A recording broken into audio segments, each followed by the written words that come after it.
Welcome, Taylor. Thank you so much for being here. Thank you for having me, Tara. I'm excited to talk to you today. Absolutely. And we are going to be getting into all the great stuff that Gwinnett Schools FoodService is doing, Cafe Gwinnett, as it's called affectionately.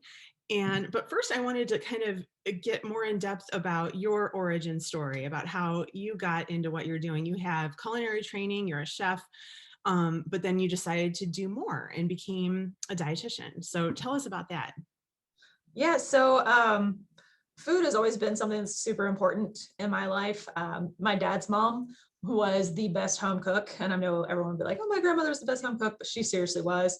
Um, and some of my best memories, came from the fact that when we would go visit her in Tennessee for the holidays, she always had, fresh vegetables that she had picked from her garden. She was a canner. So she also had her own corn and green beans and tomatoes and apple butter.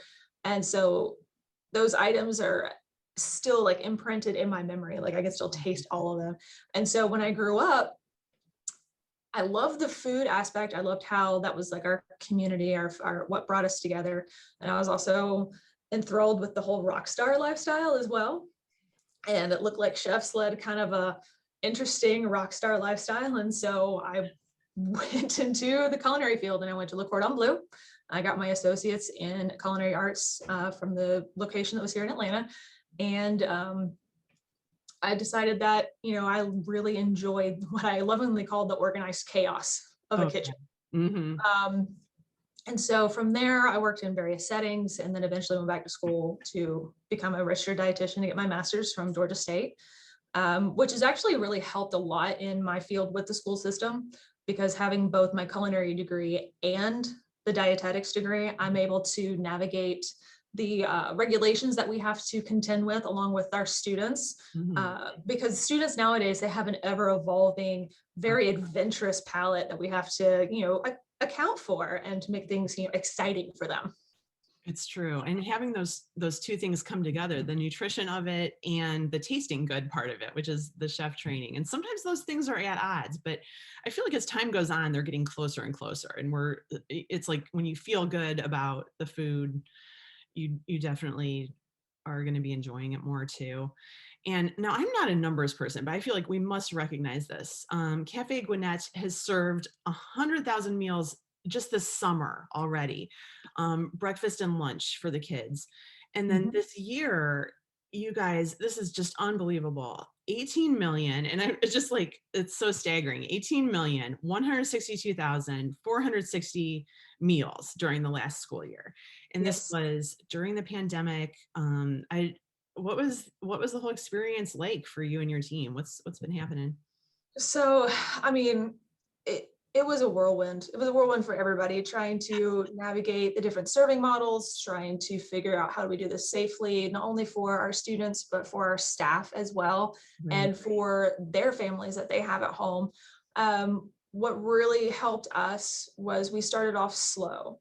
Mhm. Uh, Before the pandemic hit, we had already kind of started with a mobile feeding during Mhm. the summer times with our bookmobile, which we still have going on this Oh, yeah, summer as I saw that. well. Yeah, yeah. So that I think helped us as far as remote feeding goes. We kind of already had a toe in that water. So when last school year started, we were in survival mode. I mean, that's Mhm. just all there is to it. Like we were in survival mode. What can we do that's going to be still delicious food Yeah, that is easy to package, easy to execute, that we can serve safely and still meet the expectations of our students? And right. we did a fairly good job with that. I mean, we started by the time December rolled around, we were at around 98,000 meals per day.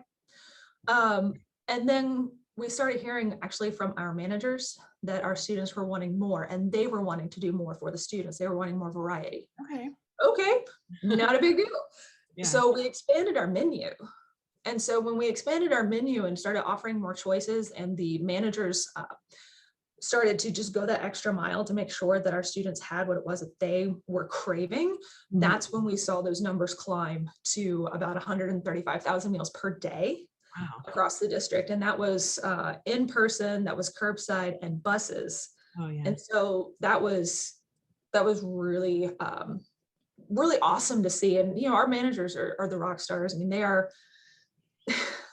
are the reason why we're able to do what we do, and we can reach as many kids as we can. Yes. And one thing that is really good about your team is that you do recognize the ones, that are on the front lines. You had, I think for School Lunch Hero Day, like you guys did some cookie cakes I saw on Yes. social media. So tell a little bit about that. So we were able to partner with one of our brokers, our director, Karen Halford, and Chef Rachel Petralia, who you interviewed, I believe, back in January for the same segment. Yeah. They headed up a effort to work with a local cookie company Hmm. to make these cakes for cookie cakes for all of our managers for School Food Hero Day. And so we over that week, our field team and a few people from our office went up to the location, grabbed the cookie cakes, and hand delivered them to the individual schools to thank them for just a long, tiring, but awesome Right. year. For Because sure. they did so much. Because I working in a kitchen with a mask on all day is got to be difficult on top of an already stressful situation. Yeah, and it's just so important to show that kind of that recognition, and I think that really matters to people. So yeah, good for you Yeah. guys on doing that. And the other thing I wanted to ask you about was it seems like you guys have a knack for getting kids to eat the fresh fruits and the veggies. And I've just been seeing so many strawberries coming from you guys, and it seems you do present it in kind of a simple way, but there are fun ways to do it, and it's local stuff. So what are some, I don't know, kind of like, what's your secret to getting kids to want to eat the fresh produce? I think presentation and your attitude about it. I think that those two things go hand in hand, especially at the lower grades, Mhm. with the elementary kids. Having it look enticing, having it smell good, having it, look pretty on the lines, pretty in the packaging, because you eat with your eyes first, and that's regardless. I don't care if you're 3 years old or you're 80 years old. Right. Whatever you see on that plate or presented to you, you are looking at it first before you taste it. You look, you smell, and then you taste. So I think being able to present it in a way, and cooking them, or even packaging them in a way that makes it exciting for the kids, Yes. helps a lot. And we also make sure that we tell them these strawberries are from Jaymore Farms, which are, 40 minutes up the road, up 985 from Gwinnett, to come down to where you are now eating them now. And so celebrating our local farmers as well is something that we also like to do with our farm to school program, Oh yeah. to kind of give that more of a buy-in. And I think that definitely the story of where food comes from. That's something that we always want to be teaching kids, like as much as we can, for sure. And you guys did develop like some fun things, like the yogurt bowls, where it's you had like a golden one, and then there was a one that was more was it strawberries on there? I don't know. I was just scrolling through your There are a couple different concepts. So those are our brand new concepts for this school year. awesome. So we've taken our parfaits and we did something different with them. So Chef Rachel, she took some of the purees that we have on our bid and put them into our yogurt. So partnering with some of the names that we do work with, to kind of do just a nice fun twist. So it's not a smoothie, it's not a parfait, it's something completely different. Yeah. And so it's got the yogurt, it's got the fruit puree, it's got diced fruit in there, it's got a little bit of, some of them have cardamom, some of them have turmeric in them. So I mean, they're different and they're a little more adventurous. And Rachel and Karen actually tested them with some students before they broke for the summer, and they actually tested really well. So I'm excited to see what the kids think, because those colors are just so vibrant and gorgeous, and I could eat them every day, honestly. And I think that's an important point too, is like, don't underestimate like what kids would be willing to try. Like, maybe turmeric is something that they're going to have a lifelong appreciation for. And it's like, it just sort of Exactly. came to the forefront, like for us as adults, because I certainly never heard of turmeric, I don't think, when I was a kid, but it's awesome to share that with them. Yes. And you had mentioned too, like with some of the suppliers and the products that you get, It looks like you guys had been testing some plant-based meats. And I recently, and like without saying any brand names or anything, I recently tried some chicken it was amazing. It was like chicken tenders and it was plant-based, but it looked like chicken. It didn't look like a block of tofu. So Mhm. are those like things that you're kind of looking at sometimes and like incorporating into the menus? So even before I got here, I've been with the district now for just over 5 years. And before I even got here, our focus on vegetarian items has actually been um, always a part of our menus. Yeah.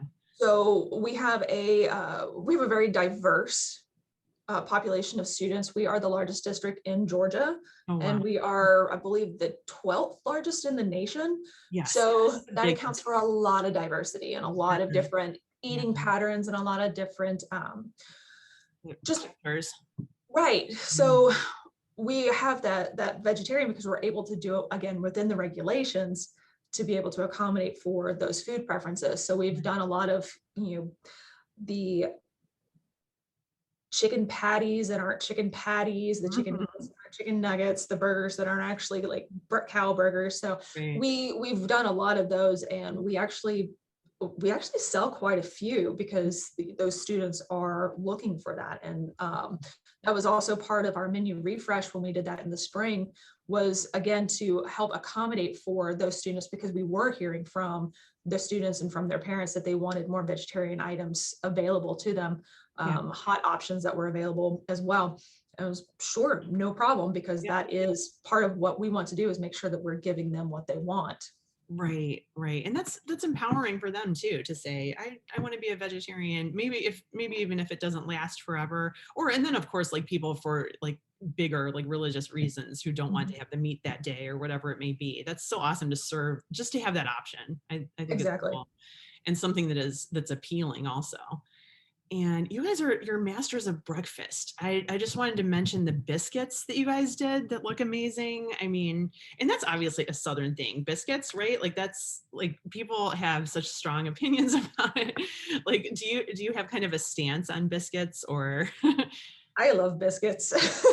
of them? In fact, I had one for breakfast this morning. Oh, Um, nice. so no, biscuits are very much a southern. It's our thing. Like Yes, it's totally. Aren't they so and hard to make though? Because you fold it and then you fold it 18 times. Like I know people that have like kind of pursued like trying to do this just as a home cook, just to do it at home, and it's pretty intimidating. Like I've never tried to make them. they are um, they are very temperamental. Yeah. Because if you overwork the dough, then they're tough. If you underwork it, then it's not so great. If the Oh my butter gets warm or the lard or whatever it is that you're cutting into it, then it's flat and gross and not flaky and delicious. God. So Right. yeah, I know they're very important to just to our culture in the Yes. South in So general. I'm imagining that you guys just have big trays of these that just, like that's huge amount of biscuits. And then there was some chicken on those too for breakfast, Yes. which absolutely a Southern thing. Because like in Yes. Ohio, that was never like I'd never heard of. I would never imagine having fried chicken for breakfast, but it should be done. It's right. Yes. When I lived in Ohio, there was no chicken biscuit on many of the menus that I that I saw up there, and I was very shocked. I I was know. like, Yeah. because it was a Oh, staple down here. yes, and you were in Akron, Ohio, Yes, I for was. sure. So that's you've been around the Ohio area. And I think Southern food has gotten, just even like in the last few years, last 10 years, has gotten like so popular. Because one time I was in like Portland, Oregon, and they had more like Southern restaurants than anything else there. I was like, wow, this is really trendy. This is really something. So that's cool. And I love the fact that it's just sort of like a way of life for you guys. Mhm. Um, and so what's in the future? Like, what are you getting inspired by? What are some culinary things that you want to try or like are just getting inspired by? Um, Honestly, right now the inspiration is coming from being able to get back into my schools. Yes, Uh, so true. that's huge. I've Fun. missed Yeah, yeah. I've missed being in there. I've missed seeing the students. I've missed seeing the teams that work there. Before COVID, Rachel and I used to do the pop-up restaurants in the high schools. Right, We right. would do the chef experiences. We would do Demos, yes, all those things. yeah. And Wow. so she and I miss those things. And so being able to Yes. get back into the school is really uh, Mhm. just driving us at this particular juncture. And Yeah. we're Rachel and I we will bounce ideas off of each other. I'm a thinker, so I take Mhm. inspiration from all kinds of different places. So I could be watching TV, I could be in a in a restaurant, I could be Yeah. on social media, and I'll For think sure, of for sure. something. Yeah. I'll just be driving down the road and think, okay, I wonder how, oh, this would be nice. How can I make that K-12? And then it just kind of spirals from there. Yes. And then some of the best days, honestly, is sitting in the office with Rachel, and she and I will bounce ideas off of each other until we get to one that makes us perk up, and then we laugh and we're like, oh yeah, that's the one. That's the So one. you never know what we're going to come up with next. Yeah, very cool. Well, here's to inspiration. And on that note, I will leave you with that. But thank you so much for being here with us. And we hope that you come back. And we're obviously going to keep up with you and see what happens next school year. That's awesome. Thank you, Tara, so much. I appreciate it.